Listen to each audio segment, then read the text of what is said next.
เจริญพรเจริญพรท่านสาธุชนทั้งหลายรายการธรรมทานจากวัดพุทธปัญญาเมืองโพโมนารัฐแคลิฟอร์เนียประเทศสหรัฐอเมริกามาพบกับท่านสาธุชนทั้งหลายวันนี้วันที่ 9 เมษายน พุทธศักราช 2569 รายการธรรมทานจากวัดพุทธปัญญาวันนี้อาตมายังคงพำนักอยู่ที่วัดแทนวันดีเจริญสุข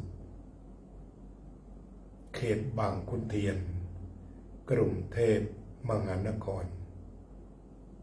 ได้การต้อนรับอย่างดีเยี่ยมของท่านด็อกเตอร์พระมหาทวีปกตปุญโญหรือพระครูภาวนาสิริวัฒน์พระครูสายวิปัสสนาได้รับการดูแลถวายความอุปถัมภ์จากคณะอุบาสกอุบาสิกาใจดีที่เรียกว่าพุทธอาสาทั้งหลายนับได้ว่า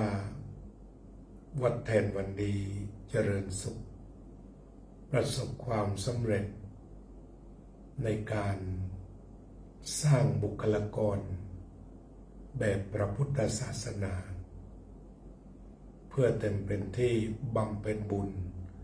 เป็นที่ฟังธรรมเป็นที่ฝึกคนเป็นที่พักพิงใจเป็นสถานที่ตอบโจทย์ในหลายอย่างของสังคมไทยในปัจจุบันที่โหยหาคำตอบจากพระพุทธศาสนาที่ว่าจะเป็นที่พึ่งของสังคมอย่างไรอาตมาภาพเดินทางมาประเทศไทยวันที่ 15 กุมภาพันธ์ออกจากลอสแองเจลิสออกจากสนามบินออนทาริโอ 15 กุมภาพันธ์มาถึงนี้ก็เป็น 17 กุมภาพันธ์พักคืนหนึ่งจากนั้นก็เดินทางไปพักที่สวนโมกอันดามันโดยมีเจตนาที่ได้แจ้งกับโยมประพันธ์วงศ์พาณิชย์โยมกฤษสีฟ้าท่านประธานเลขานุการของทางสวนโมกอันดามันณสถานที่นั้นใกล้ๆกับสวนโมกอันดามันก็เป็นวัดบางวันตำบลบางวันอำเภอคุระบุรีจังหวัดพังงามีการภัตตสีมาฝังลูกนิมิตโดยมีท่านเจ้าคณะจังหวัดเจ้าคณะอำเภอคุระบุรีเป็นตัวตั้งตัวตีช่วยเหลือจนประสบความสำเร็จดังที่ได้ทราบกันอาตมาก็ไปแสดงธรรมวันละ2 ภาคภาคบ่ายภาคค่ำดังที่ได้ถ่ายทอดสดให้ท่านสาธุชนได้ฟังหลังจากอยู่ไปถึง 23 เดือนมีนาคม 2569 ท่านอาจารย์พระมหาปัญญาเจ้าวาดวัดบ่อหลอแล้วก็ท่านอาจารย์พระมหาสังฆทิตสาโรท่าน เจ้าคณะอำเภอขนอมท่านเจ้าวาดวัดเจดีย์หลวงอำเภอขนอมหรือพระครูสุนทรพจนบัณฑิตได้นำรถไปรับที่จังหวัดพังงาท่านทั้งสองมีความปรารถนาที่จะให้พักที่วัดและพบปะประชาชนท่านแรกก็คือท่านอาจารย์พระบัญญัติได้ให้พักที่วัดบ่อล้ออำเภอเชียนใหญ่จังหวัดนครศรีธรรมราชพักอยู่หลายวันท่านอาจารย์พระมหาบัญญัตินั้นเป็นพระนักพัฒนาท่านในเรื่องของวัตถุท่านก็ได้สร้างศาสนวัตถุไม่ว่าจะเป็นเมนเผาศพศาลาปลายทางอุโบสถที่พักอาคันตุกะกุฏิพระภิกษุสามเณรท่านทำเป็นระเบียบเรียบร้อยวัดวาอารามเน้นความสะอาดไม่ว่าจะเป็นลานไม่ว่าจะเป็นพื้นห้องน้ำห้องท่าท่านก็ได้เน้นถึงความสะอาดที่ใครไปแล้วก็เป็นอารามคือเป็นสถานที่ที่น่าชื่นใจเจริญพรคุณประสิทธิชัยสวัสดีครับท่านสาธิตธิรปัญโยเจริญพรโยมกัลยาว่องทิพย์คงคาเมื่อไปถึงท่านก็เป็น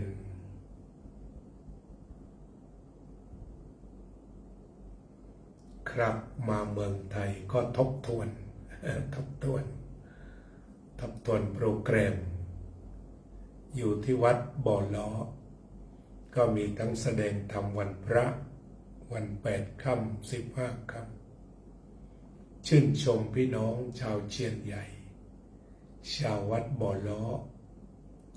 ที่ยังหนักแน่นในทางพระพุทธศาสนาความหนักแน่นนี้เราดูตอนมาวัดการมาวัดการมาสมาทานศีลสวดมนต์แปลสวดมนต์ไหว้พระซึ่งท่านอาจารย์บัญญัติก็เป็นลูกศิษย์ใกล้ชิดของหลวงพ่อปัญญานันทะเมื่อท่านมาอยู่ที่วัดบ่อล้อก็ได้สร้างทั้งศาสนบุคคลศาสนวัตถุศาสนธรรมและศาสนพิธีที่ประหยัดมัธยัสถ์ทำให้ประชาชนมีความสุขท่านก็ได้นิมนต์ไปแสดงธรรมที่พุทธสมาคมจังหวัดนครศรีธรรมราชก็ดังที่ได้ถ่ายทอดสดในขณะนั้นก็ได้พบกับผู้นำศาสนาระดับสูงของจังหวัดนครศรีธรรมราชท่านเหล่านี้เป็นข้าราชการเกษียณ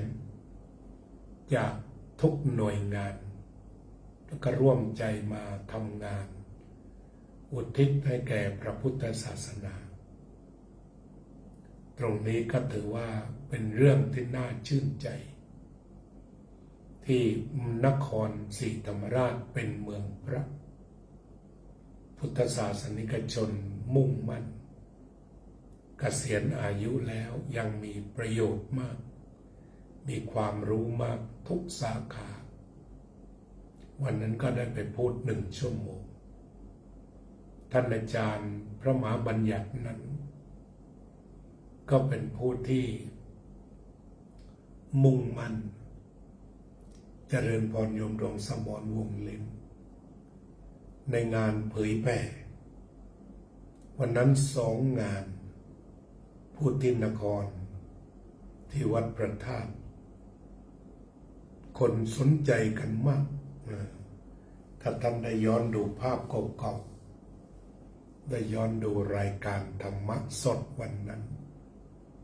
ก็ได้สนทนากัน จากนั้นก็โรงเรียนใกล้สอบแต่ท่านอาจารย์ประมาบัญญัตินั้นขยันเผยแผ่ก็พาไปพูดกับเด็กมัธยมที่โรงเรียนเชียนใหญ่ก็น่ารักเด็กๆก็สอนสนุกสนานจากนั้นวันต่อมาก็ได้สนทนากับเด็กชั้นประถมปีที่6ก็เป็นเวลา2 ชั่วโมง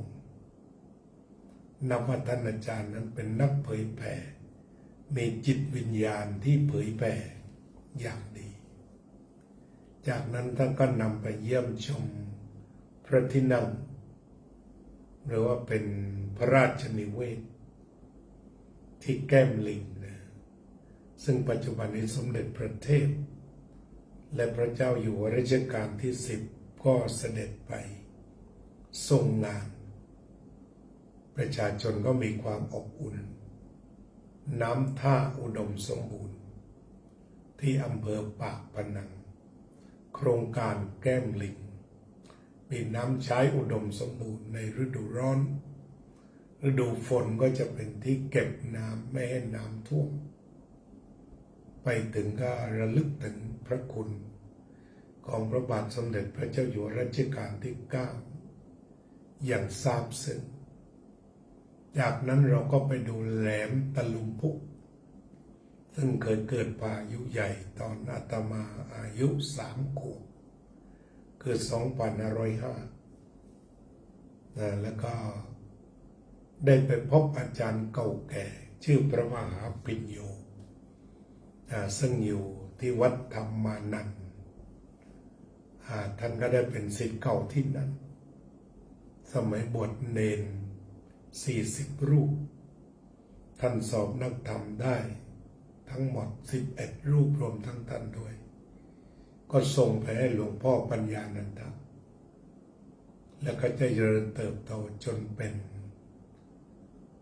ผู้จบปริญญาโทจากอินเดียเป็นอาจารย์มหามกุฏทั้งในส่วนกลางแล้วกลับมาที่นครศรีธรรมราชเป็นอดีตเจ้าคณะอำเภอก็นับว่าได้ไปเดินสายเยี่ยมศิษย์หลวงพ่อปัญญานันทานั่นเองท่านอาจารย์ปิญโยนั้นอยู่ไกลจากเพื่อนจากฝูงท่านก็รู้สึกว่าเมื่อมองอดีตเขาตายกันหมดแล้วรุ่นท่านตายเยอะฉะนั้นดูแล้วท่านก็บอกมันเศร้าๆเหมือนกันที่อาตมารุ่นอาตมาก็10 กว่าคนแล้วเหมือนกันประสาทนิกร14นะ10 กว่าคนเสียชีวิตหมดเหมือนกัน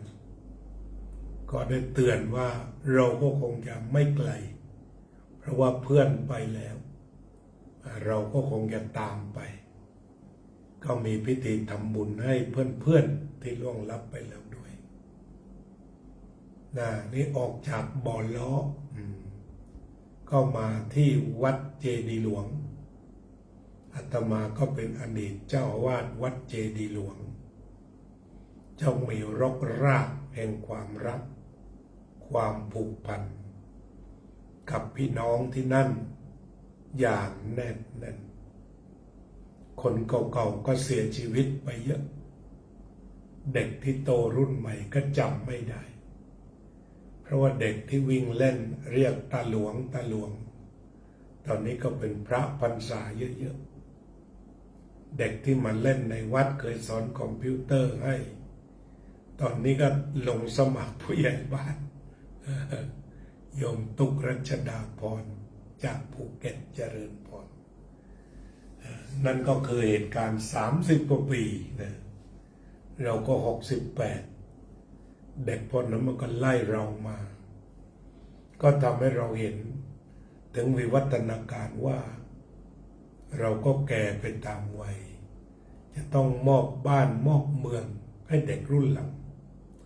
ซึ่งเขาก็ทำกันได้เด็กที่เคยบวชสามเณรภาคฤดูร้อนวัดเจดีย์หลวงเป็นผู้พันเป็นตำรวจเป็นสจ กำลังจะลงสมัครผู้ใหญ่บ้านเพื่อนเกลอก็เป็นเจ้าของสวนฝรั่งก็ไม่ทิ้งวัดทิ้งวาท่านอาจารย์พระครูสุนทรพจนบัณฑิตก็ถือว่าเป็นผู้มีบุญมากอาตมาอยู่ก็ยังไม่ได้สร้างอะไรมากมีกุฏิประมาณ 3-4 หลังเวลาใครเสียชีวิตก็ชวนสร้างกุฏิไว้หลังหนึ่งนำกระดูกมาเก็บไว้แต่ว่าได้สร้างหอสมุดก็แล้วก็ราคา 7-8 แสนถึงล้านสมัยนั้นแล้วก็ได้ช่วยเกี่ยวกับเรื่องเด็กเล็กสมัยเป็นเจ้าอาวาสอยู่นั้นเงินเดือน 1,800 บาททุกเดือนก็มอบไปลงที่บัญชีโรงเรียนมอบให้คุณครูใหญ่สมัยนั้นท่านสุพรสมบัติมากเป็นอาจารย์ที่เข้าขากันดีเข้าวัดเข้าวาทุกวันคุณครูก็รักใคร่กลมเกลียวกันทุกคนอาตมาทอดพระป่าได้กฐินได้ก็มอบเงินให้โรงเรียนหลายหมื่นแต่ละครั้งคนก็ถามว่าให้ทำไมอาตมาก็บอกว่าให้เพราะพ่อแม่เด็กมาช่วยงานวัดก็จำได้ว่ากฐินครั้งสุดท้าย 600,000 บาทมอบให้โรงเรียน 60,000 บาท 10% นั่นก็คือครั้งสุดท้ายก่อนเดินทางไปอังกฤษและไปสหรัฐอเมริกาซึ่งพี่น้องชาวเจดีย์หลวงทุกคนไปถึงก็เรียกว่าทราบซึ้งเขาก็พูดตรงๆว่ายังรักพระอาจารย์กันทุกคนอยากให้มาอยู่นานๆก็อยู่เป็นหลายวัน2 รอบจากนั้นก็มาวัดปราสาทนิกรโยมสุนิตวงศ์สุเทพซึ่งเป็นอาจารย์สำคัญติดตามทั้งธรรมะดูแลภัตตาหารต่างๆไม่ให้ขาดก็ได้มางานมาฆบูชาจากวัดเจดีย์หลวงได้แสดงธรรมได้คุยกับพี่น้องสนิทกันก็เคลื่อนมาที่วัดปราสาทนิกรก็นัดหมายกันมาสวดปาติโมกข์ซึ่งนานนักหนาตั้งแต่มีอุโบสถก็สมัยอาตมาไปอยู่ก็ได้สวดปาติโมกข์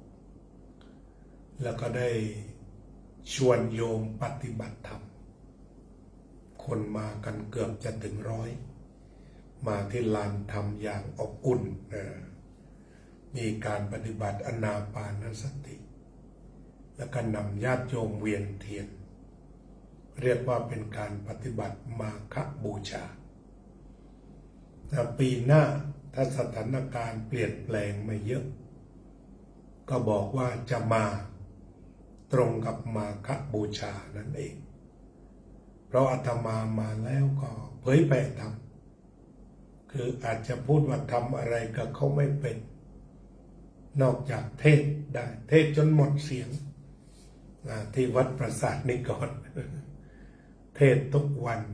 ตื่นเช้าทำวัดสวดบทก็เทศสอนพระมีเวลาเย็นก็เทศอีกเรียกว่าท่านอาจารย์ดิติวรทินโนท่านส่งไมโครโฟนให้เรื่อยๆรักงานเผยแผ่ที่วัดปราสาทนิกรนั้นก็ได้ทราบจากท่านอาจารย์ดิติวรทินโนว่าท่านทางคณะสงฆ์ทั้งจังหวัดทั้งอำเภอตำบลก็ได้มีมติเป็นเอกฉันท์เลือกท่านอาจารย์ทิติวรทินโนเป็นเจ้าอาวาสแล้วก็ได้เขียนตราตั้งเป็นที่เรียบร้อยแล้วอาตมาก็แสดงความยินดีกับท่านที่ทำให้วัดปราสาทนิกรมีเจ้าอาวาสเสียทีหลังจากมีรักษาการกันมา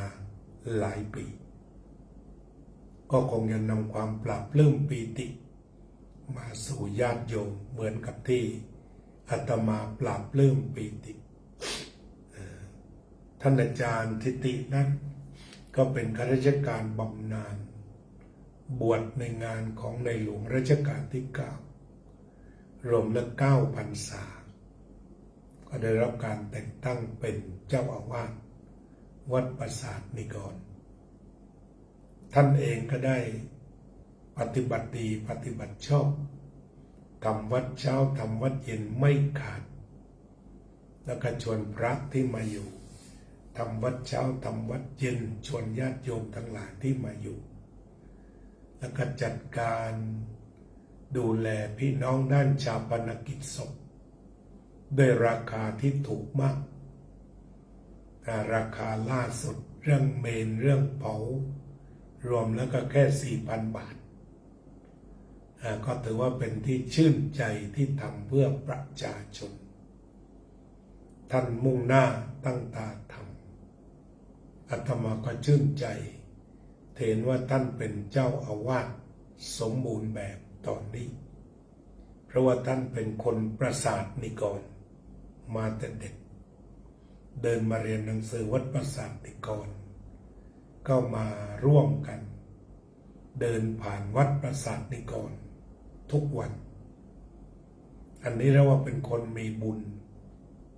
ที่ได้มาเป็นเจ้าอาวาสแล้วก็ได้สะสมบุญได้ทำบุญท่านเองก็ทุ่มเทเต็มที่ก็เป็นต้นแบบของข้าราชการเกษียณถ้าว่าพอจะสละเหย้าเรือนได้ก็มาบวชกันเถอะเมื่อบวชแล้วศึกษาเล่าเรียนได้ไวจบนักธรรมชั้นเอกไปดูงานต่างๆเดินธุดงค์เรียบร้อยจากนั้นท่านก็รักษาการเกือบจะ1 ปีแล้วคณะสงฆ์ก็แต่งตั้งเป็นที่เรียบร้อยอาตมาก็ดีใจเพราะว่าพรรษานั้นก็อยู่ด้วยกันได้พูดได้คุยได้ให้คำปรึกษาหลายอย่างซึ่งท่านได้นำมาปฏิบัติจนกลายเป็นวัดที่มุ่งมั่นเพื่อการศึกษาปฏิบัติและเผยแผ่อย่างเต็มรูปแบบ13 14 15ก็จะมีการจัดงานสงกรานต์ก็คงจะมีผู้ไปร่วมกันอาตมาก็อยู่วัดปราสาทนิกร10 กว่าวันพอวันที่13ก็เดินทางไปจังหวัดสงขลาไปจังหวัดสงขลาไปอำเภอสิงหนครไปที่มูลนิธินิคมทิพรัตน์ก็ของอาจารย์นิคมของคุณครูทิพย์ซึ่งเป็นอุบาสกบาสิกาสำคัญเข้มแข็งของวัดพุทธปัญญาก็ปรารถนาจะให้อาตมาได้มาจำวัดให้ได้มาเดินจงกรมทำสมาธิในอาคารมูลนิธิซึ่งใหญ่โตมโหฬารก็ได้มาพักบนชั้น 3ได้เดินจงกรมอยู่ชั้น 3ดีมากตี 5ก็เดินจงกรมรับลมทะเลซึ่งลมทะเลนี่ดีมากทีเดียว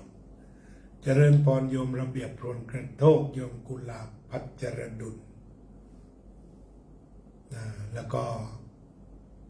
อาตมาก็มาทำบุญนอกจากวันวิสาขมาฆะแล้วก็ได้มาทำบุญรวมญาติที่วัดเทพวงศ์วรารามหรือวัดเขาแงนก็มีลูกมีหลานมีเหลน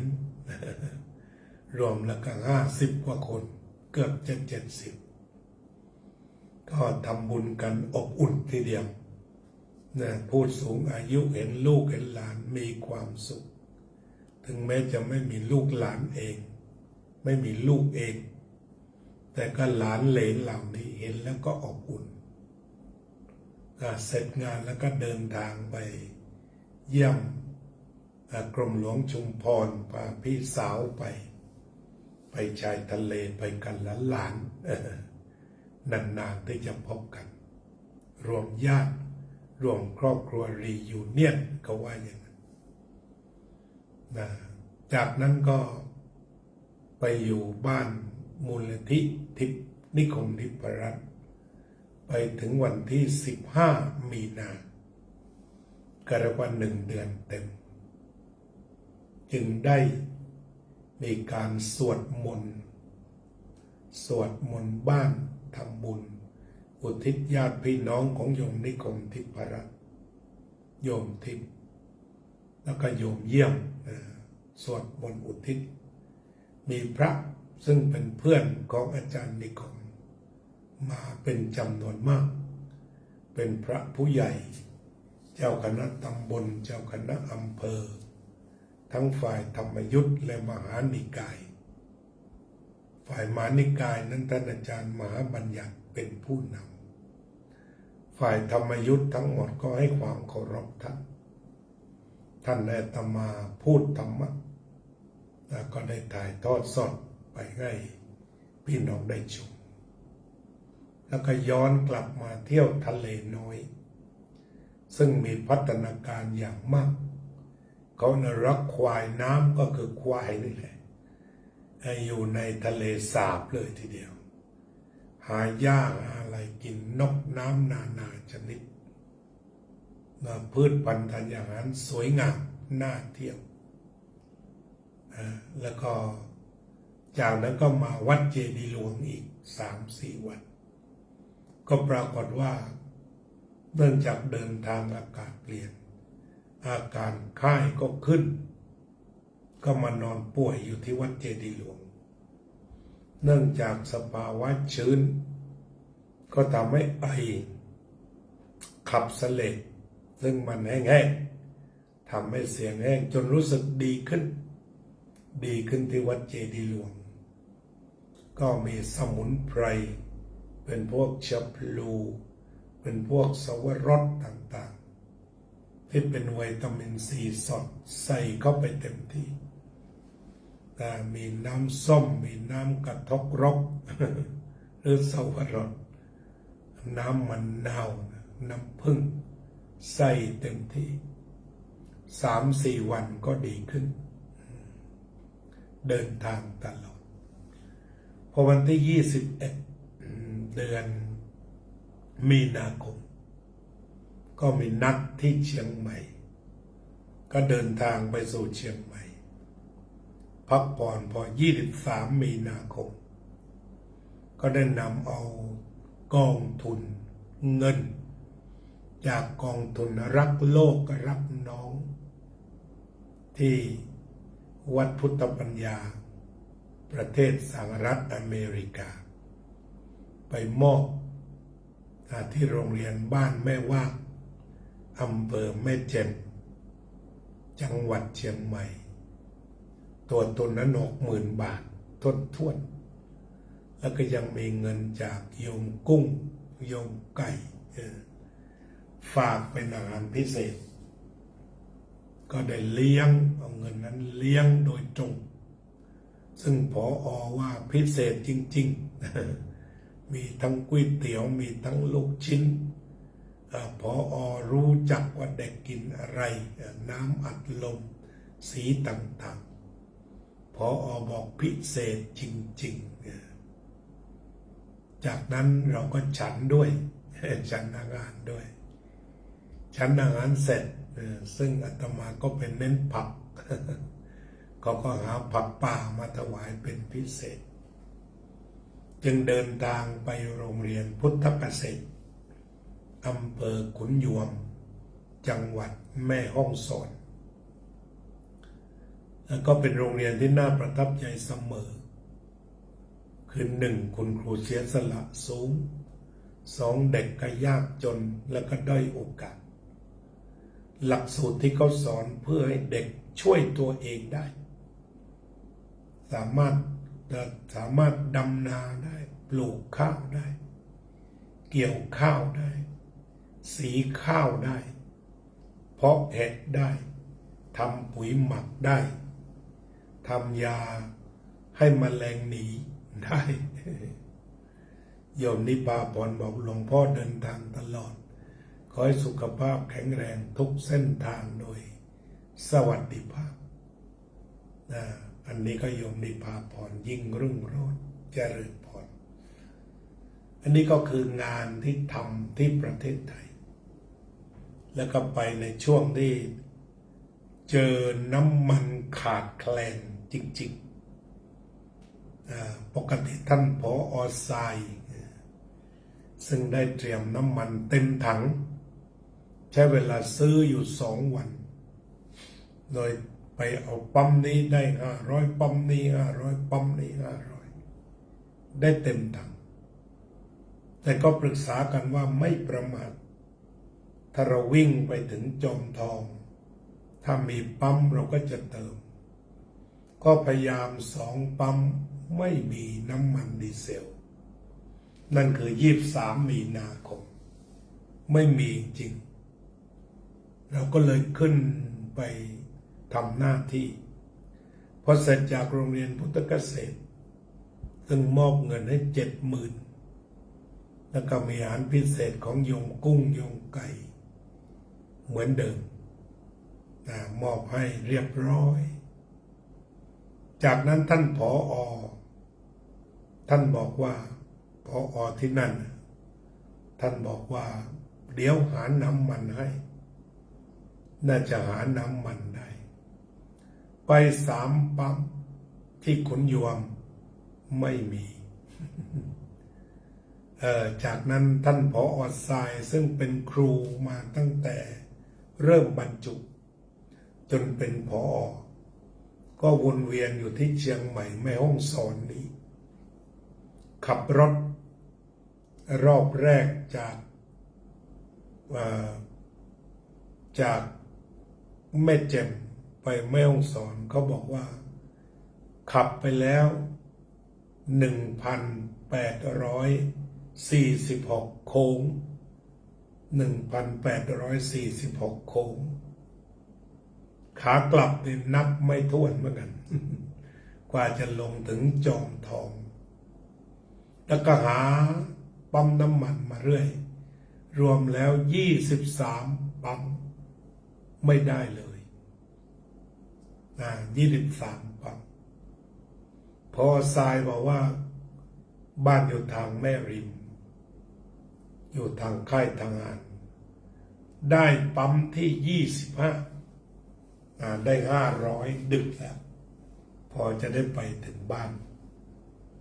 ฉะนั้นที่เรียกว่าน้ำมันไม่มีเติมจำได้23 มีนาคมไม่มีจริง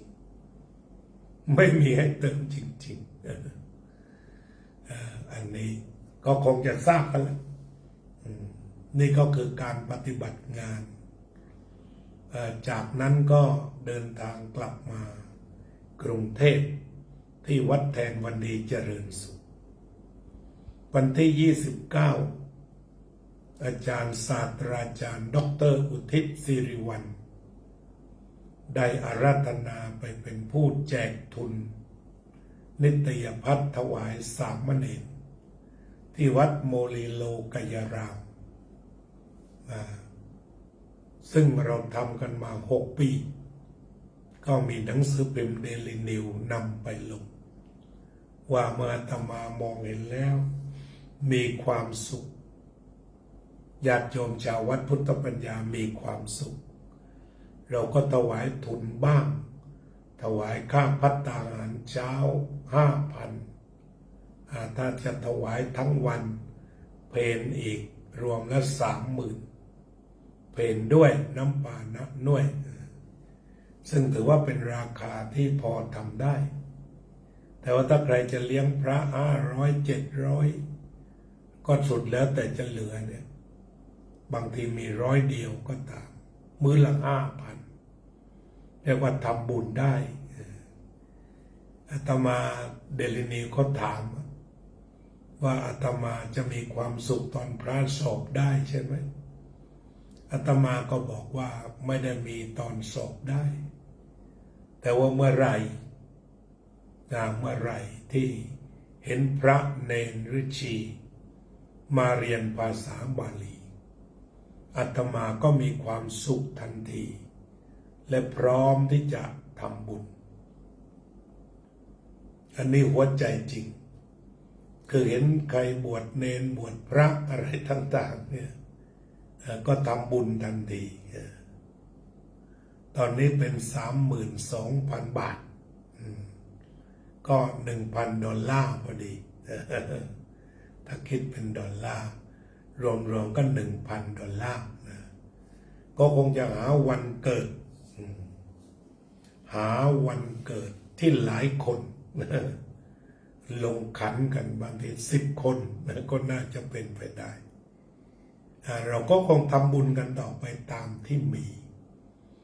เพื่อบำรุงศาสนาอันนี้ก็เสร็จศาสนกิจทุกๆครั้งก็พยายามโพสต์มาทำงานที่ประเทศไทยญาติโยมก็ส่งเสบียงโอนมาให้ทำบุญในจุดต่างๆเช่นที่วัดอุโมงค์ก็โอนเงินเข้ามาก็ทำบุญให้ทั้งหมดแม่ชีขวัญรู้สึกชื่อขวัญแล้วก็นำเอาเงินที่ญาติโยมถวายใส่ย่ามก็เห็นที่วัดอุโมงค์นั้นจะต้องจ่ายค่าไฟถึง 60,000 ต่อเดือนก็เลยอาตมาก็รวบรวมได้ 10,000 บาทช่วยท่านเจ้าวาดจะได้ช่วย1 ใน 6ก็ทำบุญไป2 ถึง 6โยมศรีวิไลศรีวงใจโยมศรีสมัยวรรณสิงห์โยมศรีสมัยวรรณสิงห์น้องสาวก็อาราธนาไปงานวันเกิดน้องสาวโยมศรีสมัยเกิดวันที่ 29 เมษายนแต่เขาบอกว่าทำมาแล้วก็เทศเสียเลยวันนั้นที่ไปถึงวันที่5วันที่3วันที่3ก็ไปพิพิธภัณฑ์ก่อนก็เรียกว่าตื่นตาตื่นใจมากทีเดียวกับภูมิปัญญาทางพุทธและภูมิปัญญาทางเทคโนโลยีของล้านช้างหรือประเทศสาธารณประชาชนประชาชนลาวหรืออาจจะพูดว่าวัฒนธรรมล้านช้างเพราะวัฒนธรรมเหล่านี้สืบทอดมาแต่โบราณกาลก็ไม่ต้องกว่า5 ถึง 700 ปีเราเห็นได้พระพุทธรูปสำริดพระพุทธรูปเงินพระพุทธรูปโลหะต่างๆทำได้อย่างสวยงามแตกต่างกันออกไปเรื่องแกะสลักเราจะไปวัดไหนจะพบความงามอย่างยิ่งที่หน้าบันก็ตามประตูหน้าต่างเป็นทองเหลืองอารามแล้วก็ลายแต่ละลายนั้นแปะตลักนั้นศิลปะเพียบนั้นเป็นพิพิธภัณฑ์ที่คุณพิสิทธิ์ซึ่งเรียกว่าเป็นข้าบดีเป็นคนรวยคนหนึ่งรวยขนาดไหนเขาก็เป็นเจ้าของโรงงานเหล็กกล้ารายเดียวของประเทศสปป.ลาวฉะนั้นเมื่อร่ำรวยแล้วก็ไม่ได้คิดถึงแต่ความร่ำรวยแต่เขาคิดถึงว่า1เขาคิดถึงพระพุทธศาสนา2ประเทศและประเพณีวัฒนธรรมในความเป็นลาวในความเป็นล้านช้าง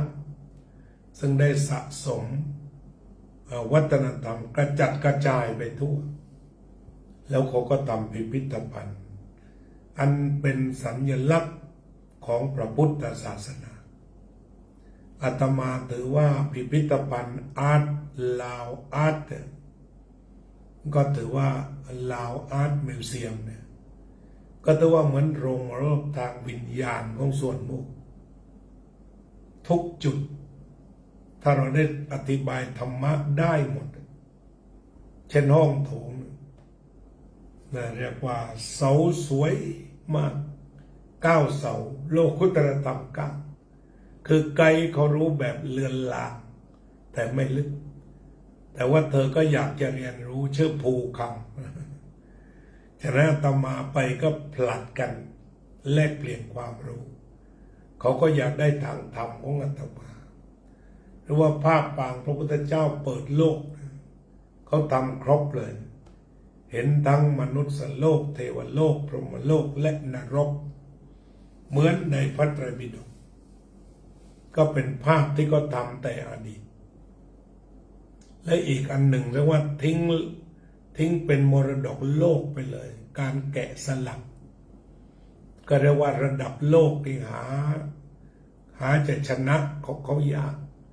ไม้เก่าๆที่เขาทิ้งต่อไม้ที่ฝังอยู่ตามดิน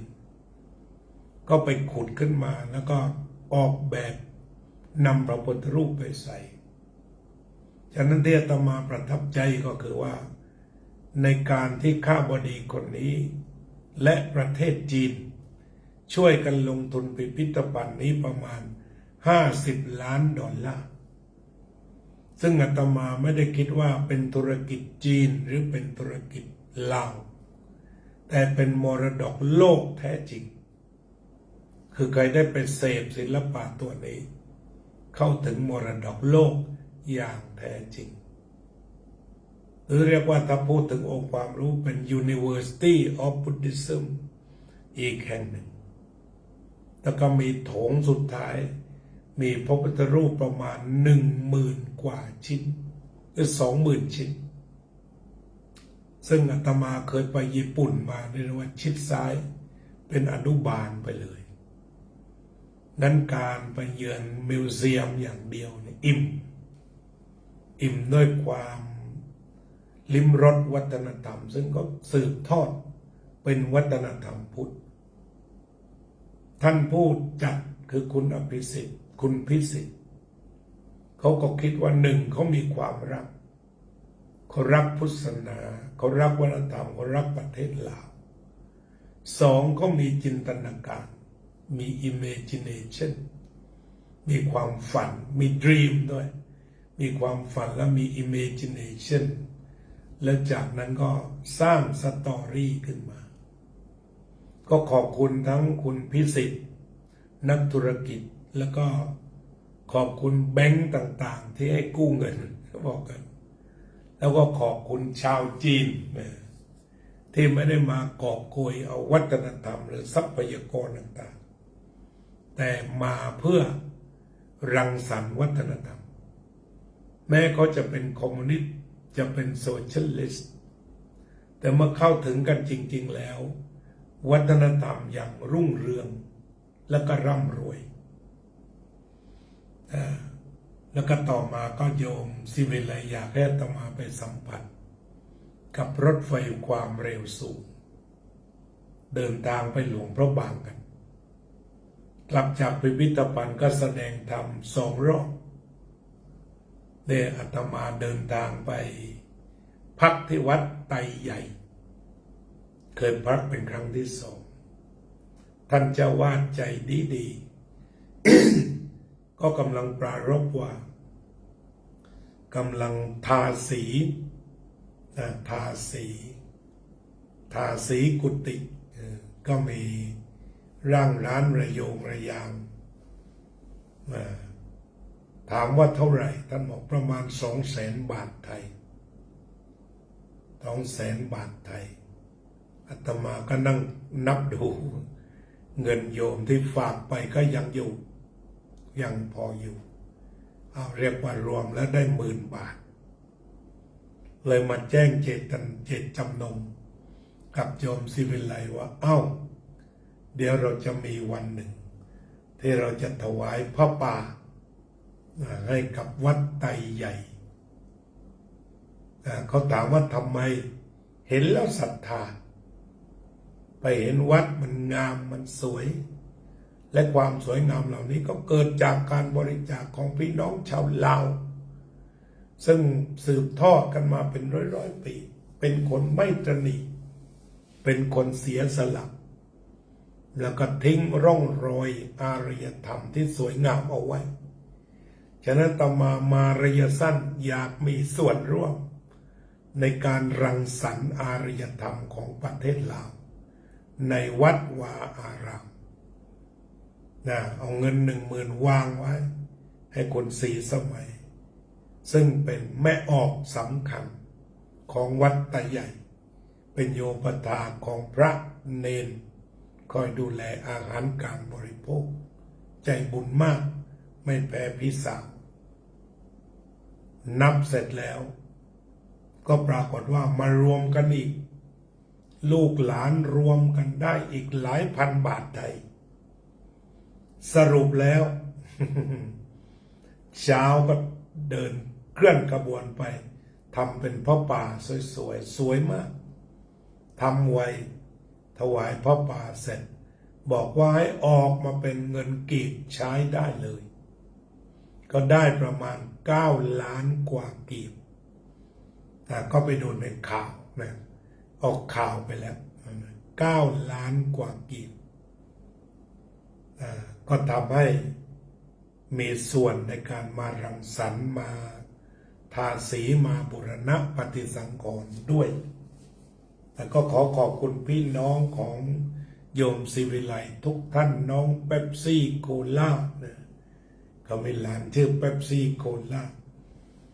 ซึ่งมีความศรัทธาในพุทธศาสนาเหมือนกับจะเป็นสายเลือดของครอบครัวนี้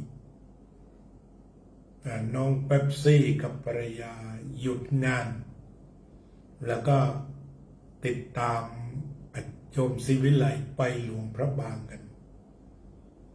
ที่ถ้าหากมองดูแล้วถึงวิสัยทัศน์ที่เขาเรียกว่าวิสัยทัศน์ด้านเศรษฐกิจของประเทศลาวนั้นเราก็ต้องยอมรับว่าเป็นการวางรากฐานต้อนรับการท่องเที่ยวที่ยิ่งใหญ่สถานีรถไฟความเร็วสูงแต่ละแห่งที่ไปถึงประเทศจีนนั้นใหญ่จริงๆใหญ่สะอาดสะอ้านทันสมัย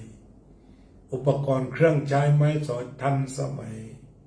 ของอยู่ของกินกาแฟนานาชนิดในโลกนี้อยู่ที่นี่อาหารต่างๆระดับสากลอยู่ที่นี่อันนี้เรียกว่าถ้าเดินมาสู่ภาคการท่องเที่ยวเขาก็มีความพร้อมห้องน้ำจำนวนมากใครรู้สึกว่าหนักเบาไม่ต้องมีปัญหาซ้ายขวาออกตกเดินพรวดพลาดเข้าไปได้อันนี้ก็ต้องชื่นชมในเรื่องของวิสัยทัศน์ทีนี้เราก็ได้มีโอกาสที่สำคัญก็คือว่าได้มีโอกาสพบกับพระปราชญ์ของประเทศลาวที่อาตมาได้สัมภาษณ์กันไปแล้วหลวงพ่อบุญเพ็งหลวงพ่อบุญเพ็งนั้นบวชตั้งแต่อายุ13 ขวบเจริญเติบโตขึ้นมาพอเป็นพระได้เข้ามาเรียนฝั่งไทยแล้วก็เป็นลูกศิษย์ของนักปราชญ์ไทยทั้ง3 ท่านเลยทีเดียวท่านที่1สมเด็จพระพุทธโฆษาจารย์ปอ.ประยุตโตท่านที่2อาจารย์จำนงทองประเสริฐและก็ท่านที่3คือเลขาธิการท่านแรกสมเด็จพระพุทธาจารย์เกี่ยวอุปเสโนซึ่งถือว่าเป็นที่เคารพรักของนักศึกษามจร.เทิดทูนท่านเป็นศิษย์ของท่านเหล่านี้เป๊ะจากนั้นท่านก็เดินทางไปเรียนต่ออินเดียจบพทบรุ่นพี่ นานมากเลยเราก็ไปเจอรุ่นพี่ก็อบอุ่นทันทีเลยนะเราพทบรุ่น29เนี่ย อบอุ่นทันที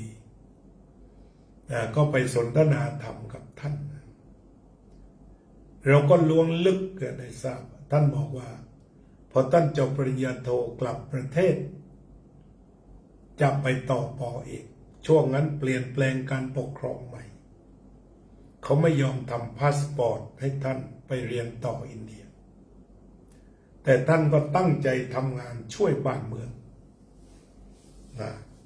มาเปลี่ยนแปลงการปกครองท่านก็เป็นคน2 แผ่นดิน ถึงแต่ในระบบเก่าแล้วก็ไปสู่ระบบใหม่ ท่านมีความรู้ดีจบ Buddhist Study มาก่อน แล้วก็ต่อจากนั้นเมื่อลาสิกขาแล้วก็ได้เป็นรัฐกร คือรับรัฐกรทำงานออฟฟิเชียลให้กับรัฐบาล เนื่องจากท่านเก่งภาษาเลยถูกส่งไปเรียนต่อที่รัสเซียในเรื่องของสังคมนิยมการปกครองการบริหารเรียนประเทศจีนอีกฉะนั้นเราถือว่าเป็นปราชญ์เลยทีเดียวอีกปีกว่าคือผสมผสานระบบสังคมนิยมเนี่ย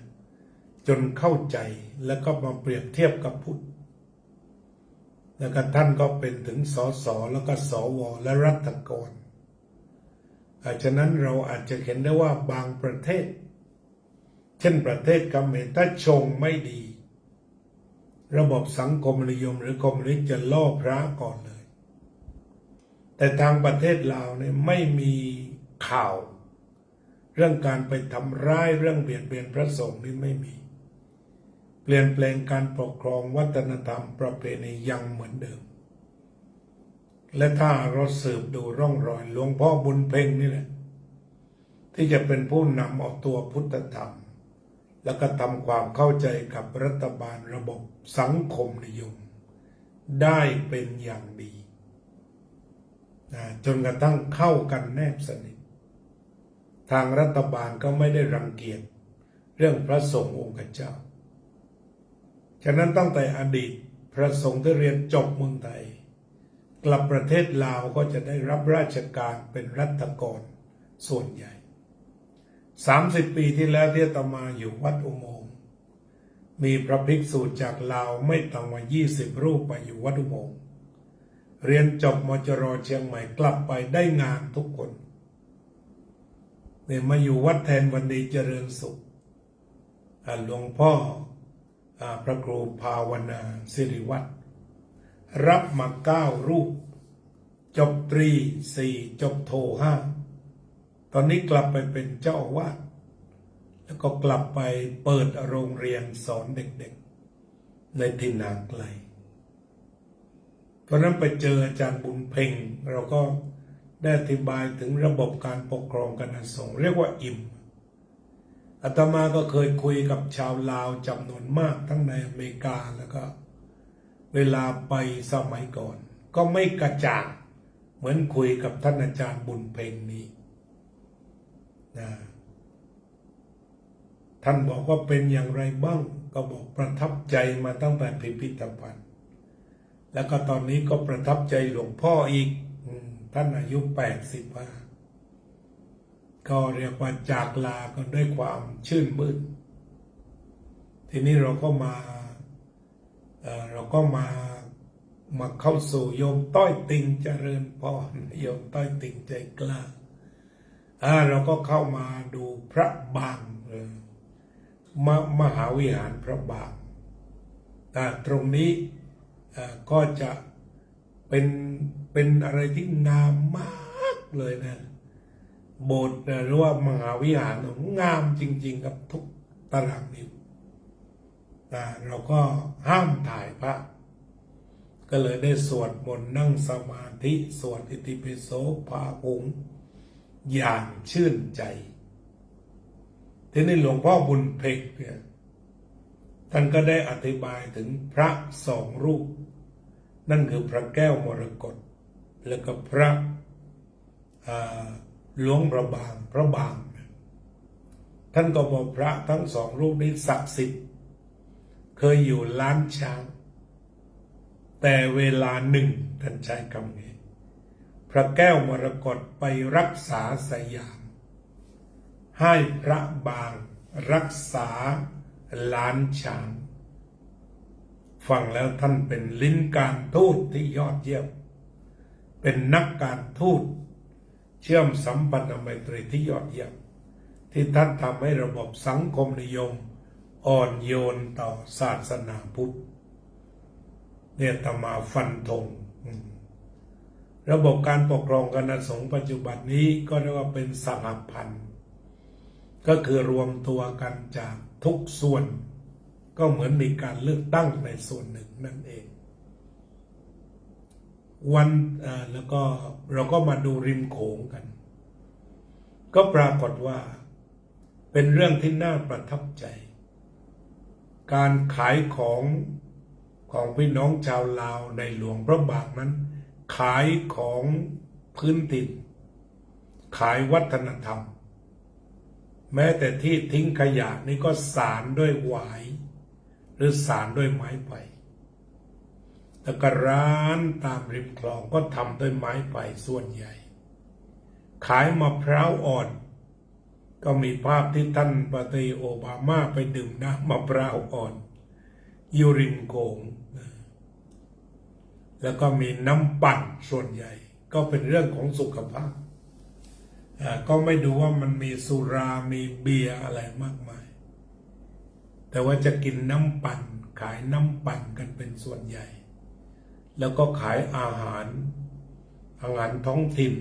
ให้นักท่องเที่ยวมาลิ้มรสเราชมพระราชวังของพระมหากษัตริย์องค์สุดท้ายซึ่งเรียกว่าได้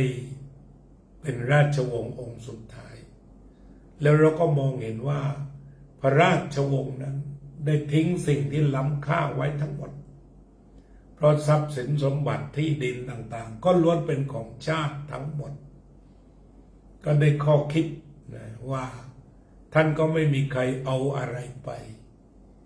แล้วก็พระราชวังก็กลายเป็นพิพิธภัณฑ์ที่ทำเงินทำรายได้เข้าประเทศเพราะนั้นความเป็นราชวงศ์ของท่านนั้น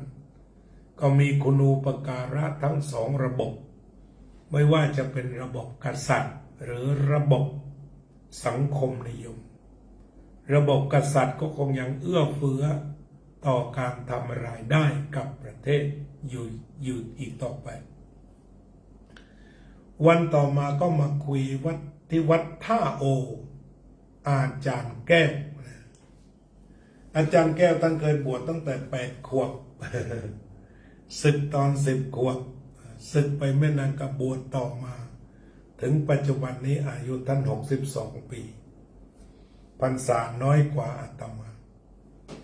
แต่ว่าสิ่งที่ท่านได้ทำเป็นที่น่าศรัทธาเลื่อมใสนั่นก็คือว่าเนื่องจากแถวหลวงพระบางนั้นแห้งแล้งด้วยพระเนรลดน้อยพวกห้ามันตั้งแต่เปลี่ยนการปกครองแล้วท่านเองก็เป็นคนหลวงพระบางมีโอกาสมาเรียนที่ในเวียงจันทร์แล้วก็กลับไปบ้านกลับไปเป็นเจ้าอาวาสที่บ้านท่านก็เลยไปหาคนจากชนเผ่าทั้งหลายมีกี่เผ่าในประเทศลาวไปรับมาหมดบวชท่านบอกบางฤดูนั้น700ท่านได้บวชคือดึงคนจากทุกเผ่าของประเทศลาวมารวมกันก็นึกถึงคำสอนพระพุทธเจ้าที่ว่าเนี่ยคณะสงฆ์ของพระองค์นั้นเหมือนมหาสมุทรคือแม่น้ำสายต่างๆมารวมกันเป็นเนื้อเดียวกันวรรณกษัตริย์พราหมณ์แพทย์สูตรเมื่อรวมกันแล้วก็กลายเป็นคณะสงฆ์ภายใต้พระธรรมวินัยเดียวกันฉะนั้นท่านอาจารย์แก้วแห่งวัดท่าโอท่านก็เลยคิดถึงสิ่งนี้แล้วกวาดต้อนเด็กๆมาบวชแล้วก็หลายปีผ่านไปเกือบ20 ปีผลิตดอกออกผลอย่างดีนั่นก็คือเติบโตขึ้นมาไปเป็นเจ้าอาวาสและท่านก็บอกว่านี่รุ่นหนึ่งที่ท่านทำกำลังเรียนด็อกเตอร์แล้วขณะนี้มันก็มีพระเนรอยู่ประมาณสัก270 รูปอยู่กับวัดของท่านอาตมาก็เลยถามทันทีว่าการกินการอยู่ทำอย่างไรท่านก็บอกว่าอาหารเช้าและเพลนรวมแล้ว1 ล้านกีบต่อวันที่ถอดตัวเลขออกมาแล้วคือไม่ถึง 3,000 วันนั้นอาตมาก็เลยถวายไป 3,000 ทันทีเลยไม่คิดอะไร ขอ1 มือแล้วก็เลยประสานพูดคุยกันกับคุณโยมศิวิไลว่าขอให้ประสานกันเอาไว้อาตมาเองตั้งใจเด็ดๆว่าอยากจะถวาย1 เดือน 1 มื้อ1 เดือน 1 มื้อแก่พระเนนวัดท่าโอเพราะว่าท่านอาจารย์แก้วนั้นท่านแน่วแน่ที่จะฟื้นฟูศาสนาในเชิงปฏิบัติคือจะต้องพาคนมาบวชแล้วก็เติมเข้าไปในวัดมันก็เหมือนกับท่านเจ้าคุณพระพรหมวชิโรดมของไทยวัดโมลีเนี่ยปีนี้ท่านบอกจะบวชเนน10,000 รูปนะอุดมการณ์แบบเนี้ยคือการเติมเนนเข้ามาในศาสนาฉะนั้นอาจารย์แก้วอาตมาไม่ลังเลก็คิดว่าถ้าเดือนไหนหาได้$100ทุกเดือนก็จะเลี้ยงต่อไปแข่งตอนนี้เราทำกันที่วัดโมลีนายโยมต้อยติ่งโอเคไหม เจอโยมต้อยติ่งแล้วโยมป้อมจากสวิตเซอร์แลนด์ก็ได้ถามว่าจริงๆแล้วคนที่คิดเหมือนอาตมานี่มีทั่วโลกแหละก็มีมาจากฝรั่งเศสอเมริกาที่สำคัญคือแม่ออกไทยไปทอดผ้าป่าไปทอดกฐินนำข้าวสารไปให้แล้วก็นำพวกบะหมี่มาม่าต่างๆข้ามโขงกันไปท่านก็สดุดีให้ฟัง เจริญพรโยมรัตินันท์เจวราโรจน์ตรงนี้อาตมาก็เจอโยมต้อยติ่งเจอโยมกัลยาก็มีอีกรายหนึ่งแล้วนะบ่อบุญของเราเนี่ย$100ต่อเดือนเนี่ยอาตมาก็เปิดเต็มไว้ก่อน ที่ไหนใครจะร่วมลงส่วนบุญด้วย ไม่เรียกว่าลงหุ้นนะ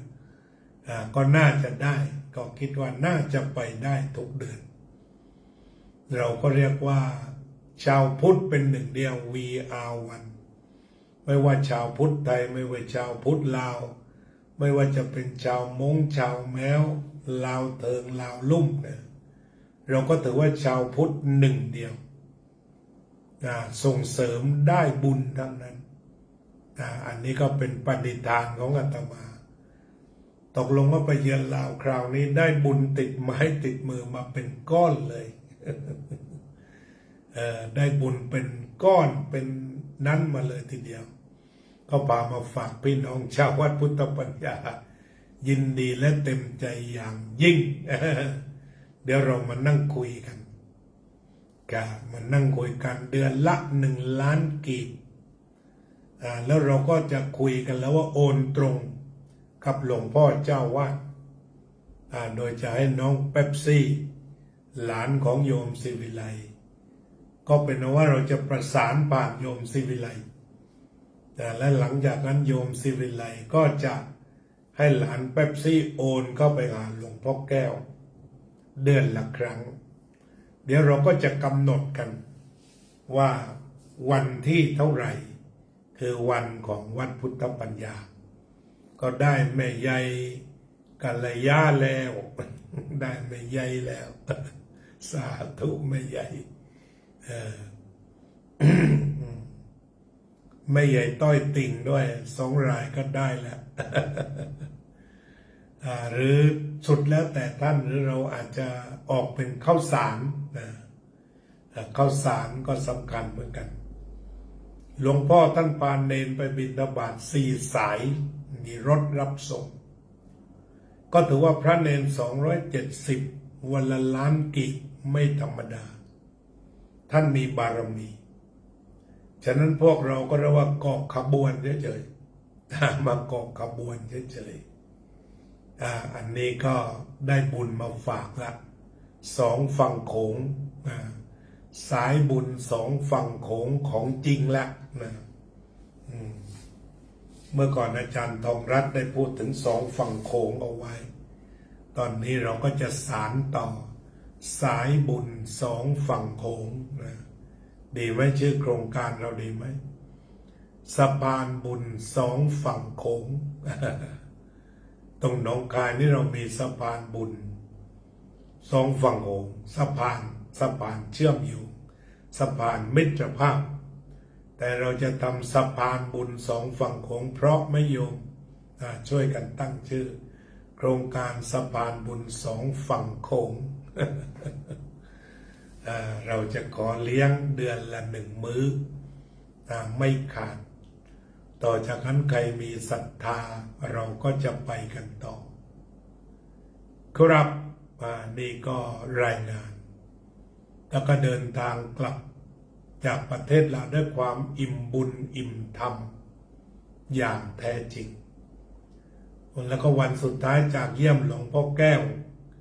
โยมศิวิไลก็ได้นำไปที่น้ำตกตากแก้วน้ำตกเล็กน้ำใสเหมือนแก้ว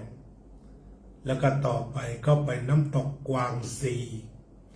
สวัสดีครับท่านรองศาสตราจารย์พระมหาสงัดดำคุ้มหรือท่านพระครูสุนทรพจนบัณฑิตครับกราบขอบพระคุณครับที่มาเป็นกำลังใจนะครับแล้วก็เดินทางกลับคุณโยมศิวิไลโยมศรีสมัยแล้วก็น้องเป๊ปซี่ก็ได้ดูแลอย่างดีเยี่ยมในทุกขั้นตอนมาส่งจนถึงประตูสุดท้ายที่จะมาขึ้นเครื่องแล้วก็ได้มาสายการบินลาวแอร์ไลน์อาหารเสิร์ฟนี่ก็เฮลตี้สุดๆนั่นก็คือใช้ข้าวจี่ฝรั่งหรือเราเรียกว่าขนมปังฝรั่งเศสยาวๆเลยแล้วก็ใส่ผักใส่แฮมนิดหน่อยแล้วก็ประกอบกันเป็นแซนด์วิชไม่ใช่ครัวซองแต่ขนมปังยาวๆของฝรั่งเศสที่ในสปป.ลาวเขานิยมรับประทานกับกาแฟ1 จอกน้ำชา1 จอกอิ่มอร่อยแล้วก็เฮลตี้ต้องบอกกันอย่างนั้นการบริการดีเยี่ยม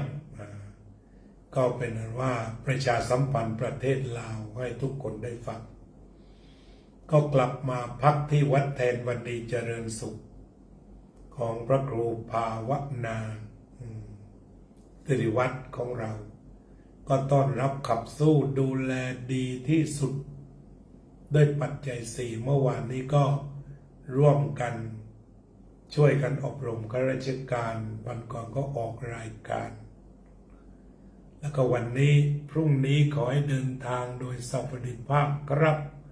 ปีหน้ามาเยือนวัดเจดีย์หลวงนะครับแน่นอนครับอาจจะอยู่หลายวันเลยทีเดียวถ้าว่าไม่มีอะไรเปลี่ยนแปลงเช่นค่าเครื่องบินแพงจนหูจี่ ถ้าแบบนี้ก็ต้องเก็บตังค์สักระยะพอจะตั๋วเรือบินถ้าโดดขึ้นเป็น$2,000เนี่ยก็คงจะหลายปีครั้งแล้วนะครับไม่แน่นะเสร็จสงครามเดี๋ยวน้ำมันตกค่าเครื่องบินตกลงมาก็หวังอย่างนั้นแม้แต่การทำศาสนกิจก็ยากครับต้องมาวัดเจดีย์หลวงแน่นอนครับไม่พลาดนะครับขอกราบขอบคุณท่านอาจารย์รอสอพระมหาสงัดพระครูสุนทรพจนบัณฑิตเราก็ไม่ใช่คนอื่นไกลกันลูกศิษย์วัดชนบ่อล้อก็ลูกศิษย์วัดชนตะลุมพุกก็ลูกศิษย์วัดชนประธานแล้วก็วัดแทนวันดีเจริญสุขก็ลูกศิษย์วัดชนประธานวัดเจดีย์หลวงก็ศิษย์สายหลวงพ่อปัญญานันทะก็เรียกว่าไปที่ไหนก็มีเครือข่ายที่อบอุ่นที่ทำงานด้วยกันแล้วก็วันนี้ถือว่าดูรายจ่ายทั้งหมดทั้งสิ้นแล้วนะครับครับผมครับโอ้ได้รับแล้วเนาะสนับสนุนเนรฤดูร้อนครับผมแล้วก็วันนี้ก็เรียกว่าสุดท้าย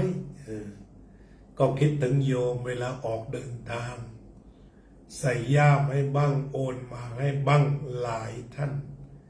อาตมาไปวัดไหนดูเหมาะที่จะทำบุญก็ทำแล้วก็วันนี้สรตะเรียบร้อยนำของลงกระเป๋าเรียบร้อยพรุ่งนี้ก็เหลือขาแท็กซี่ไว้ส่วนหนึ่งที่เหลือก็ได้ทำบุญที่วัดแทนวันดีเจริญสุข10,000 บาทก็ขอให้ญาติโยมที่เคยถวายปัจจัยได้อนุโมทนาสาธุด้วยกันก็เป็นว่ารายงานการเดินทางแสวงบุญที่ประเทศไทยและประเทศสาธารณประชาธิปไตยประชาชนลาวก็จบลงด้วยประการฉนี้บุญทั้งหลายทั้งปวงที่ได้กระทำไปในคราวนี้จงเป็นปรวปัจจัยให้ท่านสาธุชนจงเจริญด้วยจตุรพิธพรชัยอายุวันนะ